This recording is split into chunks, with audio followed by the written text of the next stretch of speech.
Before beginning it, though, I'd like to thank the conference organizers for inviting me here on such a gorgeous time of the year to be in Copenhagen.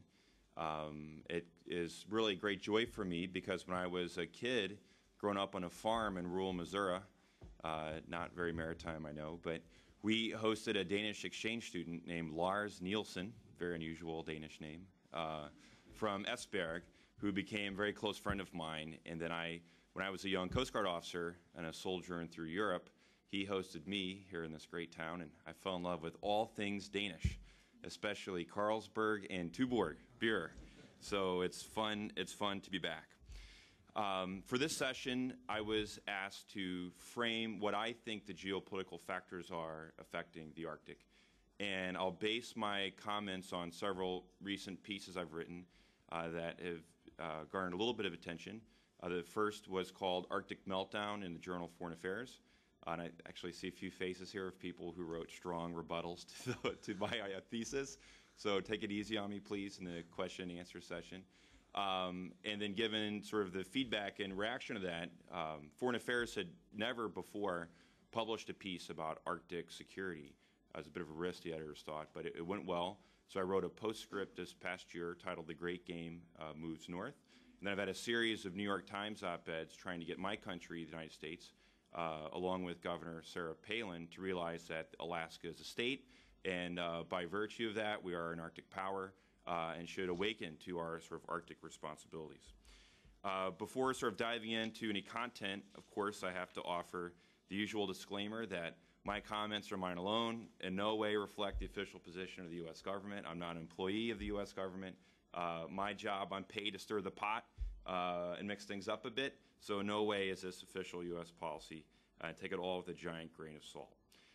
So the first point, and I suppose the primary sort of line of thinking I'd like to communicate is that, and this was the spirit of the Great Game Moves North piece, is absent an Arctic treaty, like Antarctica, there's no sort of similar parallel to the Arctic, that geopolitics and international relations in the Arctic will function just like it does everywhere else. States will pursue their national self-interest. Corporations will pursue profit.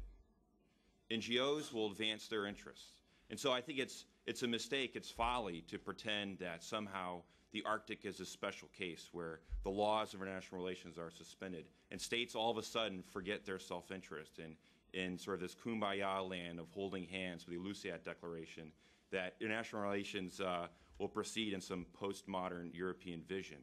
I challenge that, and I guess I would offer with a neo-realist philosophical perspective that, in fact, the same rules apply in the Arctic as they do elsewhere.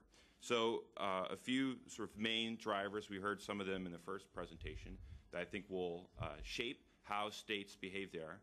First and foremost, before shipping, is oil and gas. And I know the next presentation will cover what oil and gas is there, where it is, and how much.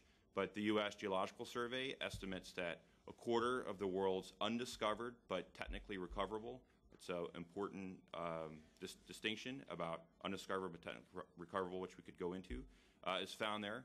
And for the energy majors who have declining balance sheets onshore, offshore reserves are very important, in particular the Arctic. And for my country in the U.S., this has huge political significance in the Beaufort and Chukchi Seas.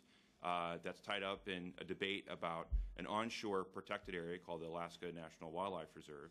But that does not, ANWR, does not cover offshore oil and gas resources.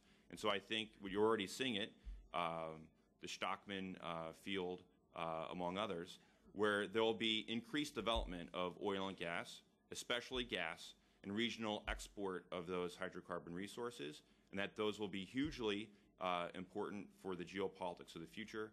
I'd also point to the Sakhalin project, where we could debate how Arctic that is. Huge gas resource for Japan, the world's largest LNG importer, and will be very important for the future. Second, and this is what gets me excited as a historian, is the opening of the Arctic sea routes. Taking a long view of the history, I think there's some beautiful historical parallel between first the two capes conquered by Europeans, and then moving north in latitude, the two great canals, Suez and Panama. Totally shaped sea routes entrepôts, superports, and thus the exchange of commerce and geopolitics around them. Moving north from there, I see the two great Arctic sea routes, the Northwest Passage over Canada, the Northern Sea Route over Russia, and perhaps even a third shortcut, a highway directly over the North Pole, connecting the future Singapores of the Arctic, one on the Bering Strait and Aleutian Islands somewhere, and then one on the North Atlantic side. I think you may see some geopolitical jockeying between perhaps Reykjavik or Murmansk or other European ports for that honor, Rotterdam, but it's probably too far south.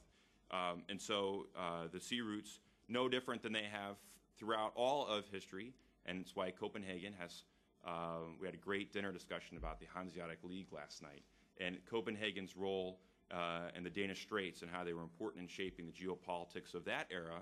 When taking the long view of history, I think you have to view the Arctic and its sea routes the same way.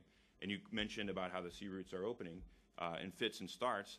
I'd point out that a German bulker company named Beluga just a few weeks ago, for the first time in history, completed the first ever commercial transit of the Northern Sea Route. So this is not science fiction, this is happening now. Lastly, and I think apropos for being in the town where there'll be a rather well-known conference here in December, that is about mitigation, reducing greenhouse gas emissions to stall global warming. The Arctic's melting is about something different that receives a lot less attention, and that's adaptation. And I think in many ways the Arctic is the bellwether. I don't like the canary in the coal mine sort of metaphor, but let's say bellwether for global, the effects of global climate change. While there's lots of effort given to mitigation strategies, there's much less given to adaptation.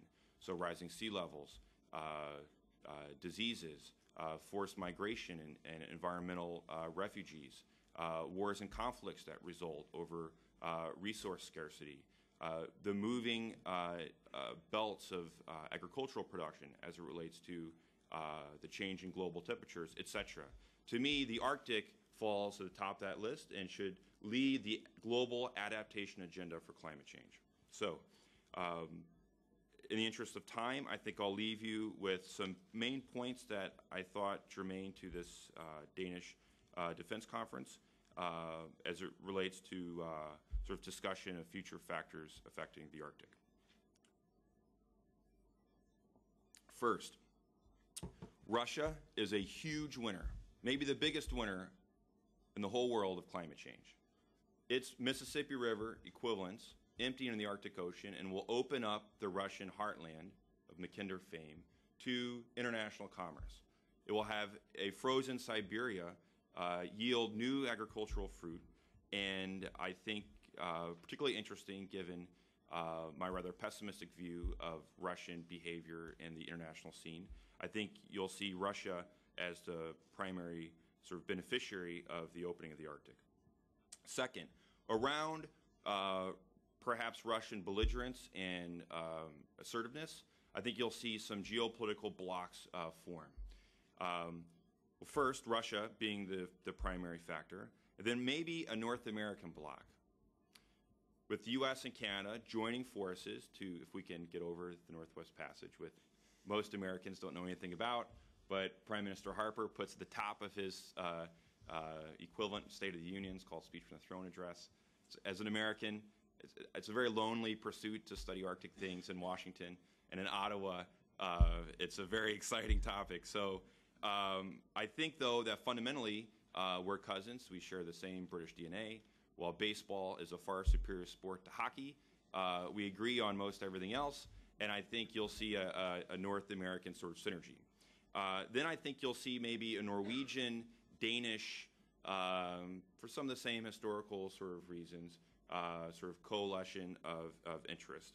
And then what is fascinating to view from my side of the Atlantic, Brussels and the EU continually trying to elbow their way into sort of Arctic things, which I guess causes some consternation from the Norwegian and Danish perspectives, because the European Arctic coastline is Norwegian and Danish, but I can see sort of a separate EU presence. And then lastly, everybody else, namely China, which of course is resource starved and would love access to some of these hydrocarbon reserves.